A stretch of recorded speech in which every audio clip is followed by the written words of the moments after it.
নমস্কাৰ স্বাগতম জনাইছো মোৰ ইউটিউব চেনেললৈ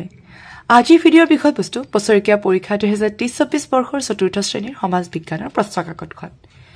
এই ভিডিঅ'টোৰ জৰিয়তে কেৱল মাত্ৰ এই প্ৰশ্নকাকতখনৰ প্ৰশ্নসমূহে আলোচনা কৰা হ'ব যেহেতু মোৰ লগত এই বিষয়ৰ কোনো ধৰণৰ কিতাপ নাই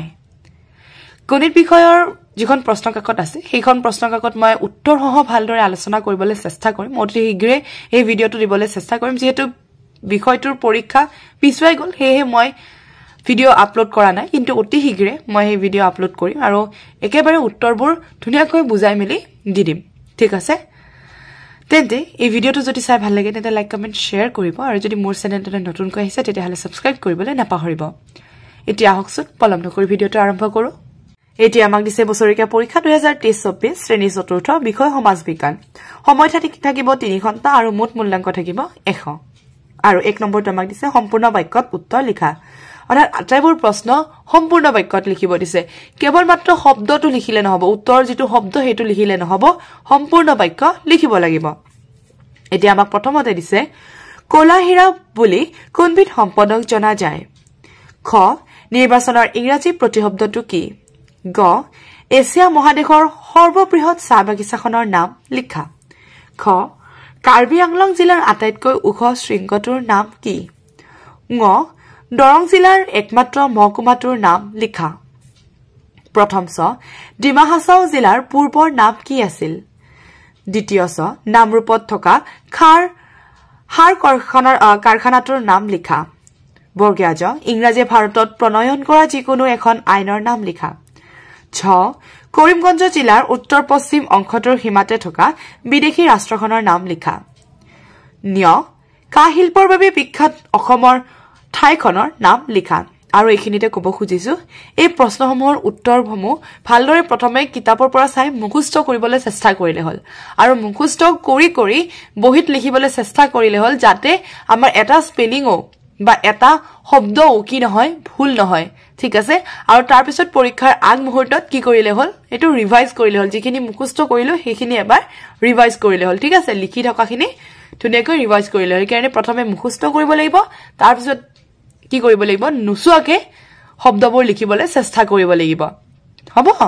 এতিয়া আমি নেক্সট প্ৰশ্নটো চাইছো কি দিয়া আছে এতিয়া 2 নম্বৰ দিছে খালি ঠাই পূৰ কৰা সম্পূৰ্ণ বাক্যটো লিখিবা অৰ্থাৎ খালি ঠাই যিখিনি পূৰ কৰিব অকল এই শব্দটো লিখিলে নহব এই গোটেই বাক্যটো লিখিব লাগিব এতিয়া কটো দিছে ভৈৰৱকুণ্ড দেশ জিলাত অৱস্থিত খ প্ৰশ্নটো দিছে বনৰীয়া মহৰ বাবে দেশ অভয়াৰণ্য বিখ্যাত গ অসমৰ দেশ মুখা শিল্পৰ বাবে বিখ্যাত খ দক্ষিণ হালমৰা মানকাছাৰ জিলাৰ সদৰ ঠাই হৈছে দেশ ঙ মহামায়া মন্দিৰ দেশ জিলাত অৱস্থিত প্ৰথম ছ লাহোৰ বৰ্তমান দেশত অৱস্থিত দ্বিতীয় ছ দেশনগৰ শোণিতপুৰ জিলাৰ সদৰ ঠাই বৰ্গীয় জ অসমত প্ৰথমটো কাগজ উদ্যোগ বঙাইগাঁও জিলাৰ দেশত প্ৰতিষ্ঠা কৰা হৈছিল ছ আমাৰ দেশ ভাৰত প্ৰায় 10 বছৰ ইংৰাজৰ অধীনত আছিল ন্য হাইলাকান্দি জিলাখন দেশ বাহৰ বাবে বিখ্যাত মই দুখিত হৈছো কবলে যদি মোৰ লগত কিতাপ থাকিল হয় হজাকে মই এই উত্তৰসমূহ ধুনিয়াকৈ কৰি দিবলৈ চেষ্টা কৰিলে এটলিষ্ট খালি ঠাইখিনি যেতে ছাত্ৰ-ছাত্ৰী কোনো ধৰণে হলে উপকৃত হয় কিন্তু মোৰ লগত কিতাপ নাই হেহে মই কেৱল মাত্ৰ প্ৰশ্নকিটা কৈ যাবলগীয়া হৈছে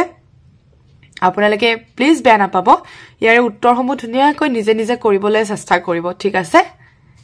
এতিয়া আমাক 3 নম্বৰটো দিছে শুদ্ধ নে অশুদ্ধ লিখা ক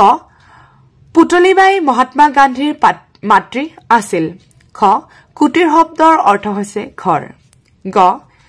মৃৎ শিল্প কাঠেৰে বিভিন্ন সামগ্ৰী প্ৰস্তুত কৰা হয় এটো মৃৎ হ'ব দেই সৰি মৃৎ শিল্পত কাঠেৰে বিভিন্ন সামগ্ৰী প্ৰস্তুত কৰা হয়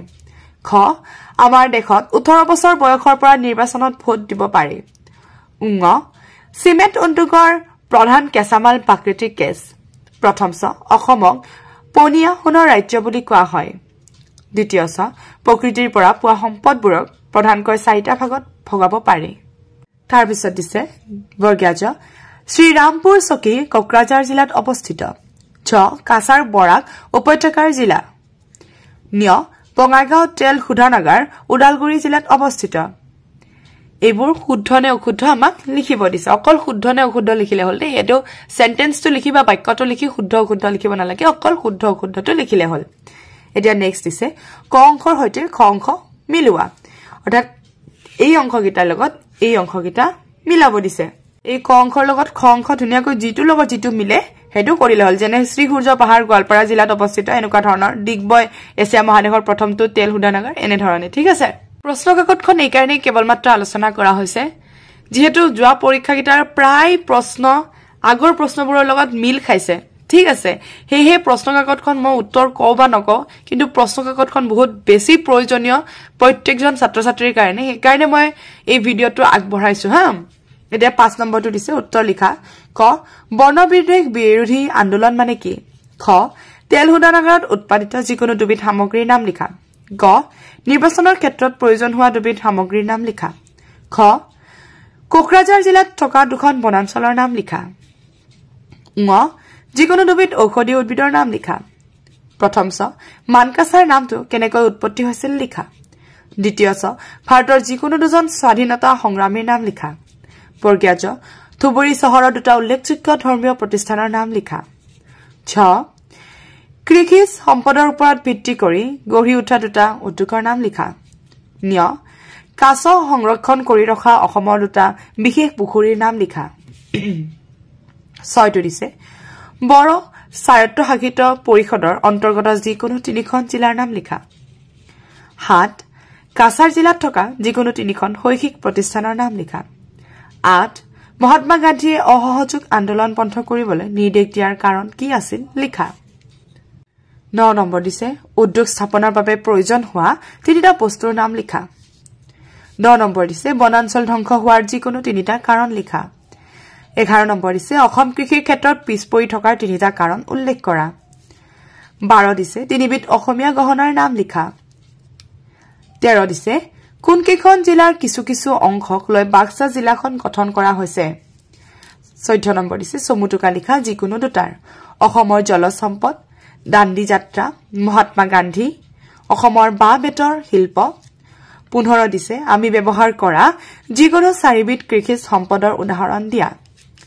১৬ নম্বৰটো দিছে কুটিৰ শিল্পৰ যিকোনো চাৰিটা সুবিধা লিখা ১৭ নম্বৰ দিছে ভাৰতীয় আন্দোলনৰ কাহিনী চমুকৈ লিখা অথবা অসমৰ বন সম্পদৰ বিষয়ে চমুকৈ লিখা আৰু এইখিনিতে আৰু এটা কথা ক'ব ওলাইছো যেহেতু যোৱা বছৰৰ কিতাপত ইংৰাজী প্ৰতিশব্দ নাছিলে কিন্তু এতিয়া যিবিলাক নতুন কিতাপ আহিছে প্ৰত্যেকখন কিতাপতে ইংৰাজী প্ৰতিশব্দ দিয়া আছে হয়নে